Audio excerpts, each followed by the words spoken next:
खेत के यार पर घास इतना बढ़ गइल बा कि साफ रखल मुश्किल हो गइल बा। तो ये वीडियो आखिर तक जरूर देख। नमस्कार किसान भाई लोग, हम बानी रउआ लोग के भाई अजय, कृषि वाले कान्हा किसान जंक्शन बगेन गोला से।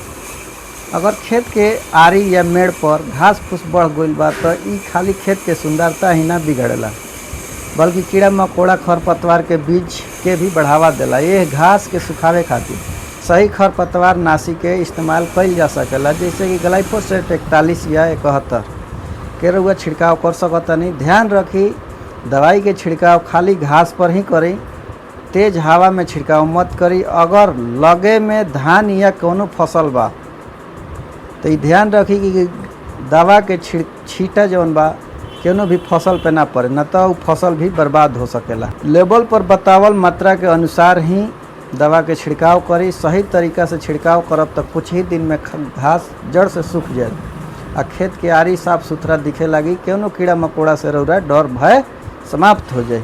तो जानकारी अच्छा लागल होखे तो एक बार वीडियो के जरूर शेयर करी और किसान भाई लोग के यहाँ पहुँचाई। तो मिली अपना कान्हा किसान जंक्शन बगेन गोला। जय जवान जय किसान। जय हिंद।